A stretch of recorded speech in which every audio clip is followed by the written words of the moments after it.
Welcome to our deep dive into the iconic brands of the 1980s, a decade of bold colors, groundbreaking technology, and a spirit of innovation that seemed to permeate every aspect of life. In this video, we'll explore the history and impact of 9 famous brands that defined a decade. These brands weren't just selling products, they were selling a lifestyle, an aspiration. Join me as we journey back in time to uncover the stories behind these iconic brands, exploring how they captured the spirit of the 1980s and left an indelible mark on the world. The 1980s saw sportswear transcend its athletic roots to dominate fashion. Nike was at the heart of this shift. Founded in 1964, Nike embraced the fitness craze of the 1980s. Aerobics, jogging, and physical well-being became central. Nike offered more than shoes. It symbolized self-improvement. The 1988 Just Do It campaign captured ambition and determination. Nike sneakers became cultural symbols of style. The Air Jordan line, launched in 1985, solidified Nike's dominance.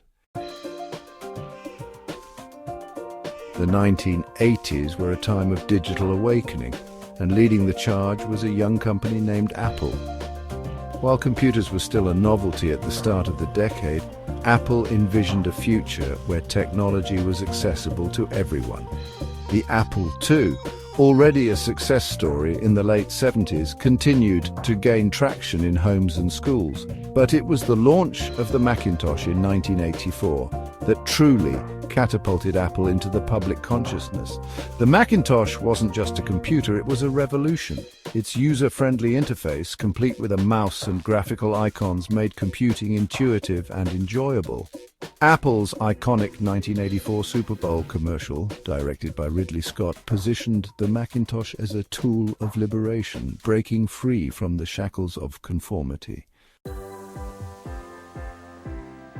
The 1980s ushered in a new era of music consumption with the launch of MTV, music television.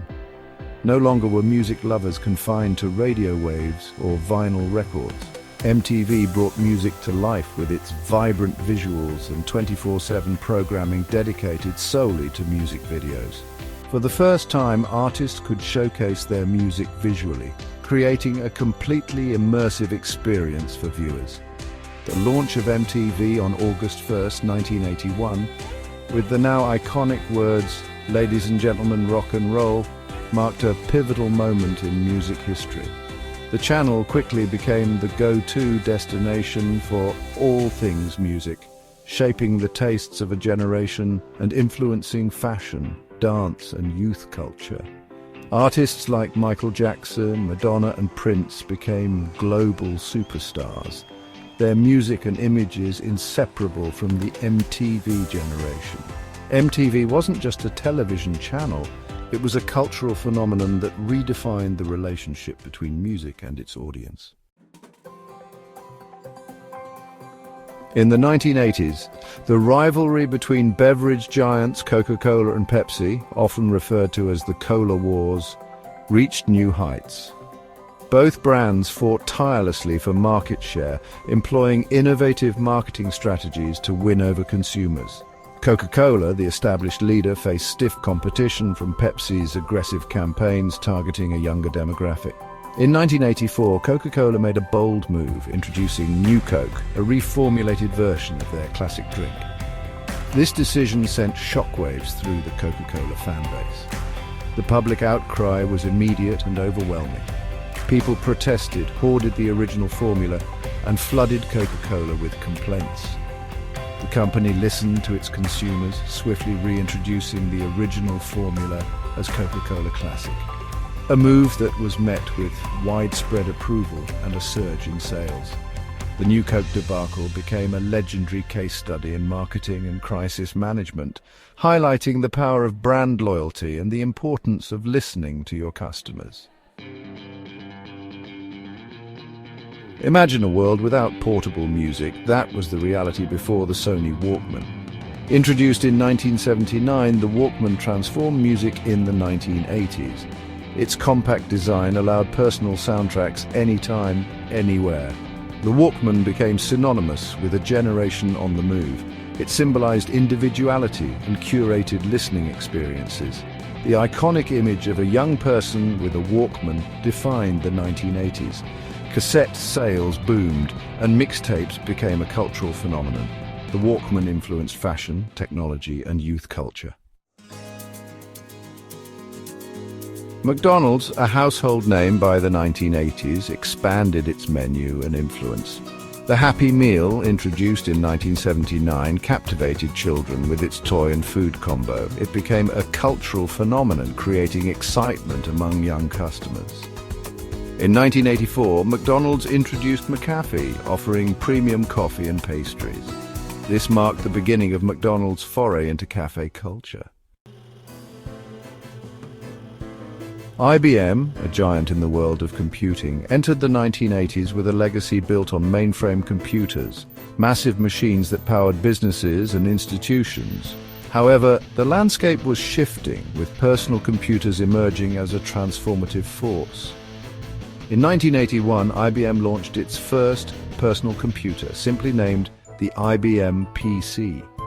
This pivotal moment marked IBM's entry into the rapidly growing market for home and personal computing. The IBM PC, while not as visually striking or user-friendly as Apple's Macintosh, was praised for its open architecture, which allowed other companies to manufacture and sell compatible hardware and software. This decision, while seemingly counterintuitive, proved to be a strategic masterstroke. The IBM PC's open architecture established a de facto standard in the industry, paving the way for the PC-compatible market that dominates today. Lego, the iconic plastic brick company, continued to inspire creativity and imaginative play throughout the 1980s. While the basic Lego brick remained largely unchanged, the company introduced new themes and sets that captured the spirit of the times. Lego Space, launched in 1978, continued to be incredibly popular throughout the 1980s. Reflecting humanity's fascination with space exploration, Lego Space allowed children to build their own spaceships, lunar bases, and encounter a universe of possibilities. Lego Castle, introduced in 1978, tapped into the enduring appeal of medieval times, with knights, castles, and dragons capturing the imaginations of children worldwide. These sets allowed children to construct their own fortresses, wage epic battles, and create their own stories of chivalry and adventure. Lego Technic, introduced in 1977, featured more complex building techniques and specialized pieces, allowing for the creation of more sophisticated and realistic models such as cars, trucks, and cranes. The 1980s witnessed the rise of a digital empire, Nintendo. Emerging from the ashes of the video game crash of 1983, Nintendo single-handedly revived the gaming industry with the release of the Nintendo Entertainment System, or NES, in 1985. The NES, with its iconic grey and black design, brought arcade-quality gaming into homes, captivating a generation of players with titles like Super Mario Bros., Donkey Kong, and The Legend of Zelda. These games, with their innovative gameplay, memorable characters, and engaging storylines, became instant classics, setting a new standard for home console gaming. Nintendo's success wasn't just about technology, it was about creating a complete gaming experience. The company understood the importance of compelling characters, immersive worlds, and intuitive gameplay that appealed to players of all ages. The NES revitalized the gaming industry, establishing Nintendo as a global powerhouse and paving the way for the multi-billion-dollar gaming industry we know today. Thanks for joining us on this nostalgic journey through the 1980s. We've explored the stories behind 9 iconic brands, each leaving an indelible mark on the decade and beyond. From the rise of sportswear giants like Nike to the dawn of the personal computer era with Apple and IBM, The 1980s witnessed a technological and cultural revolution that reshaped the world. Don't forget to like, comment, and subscribe for more deep dives into the history of your favorite brands.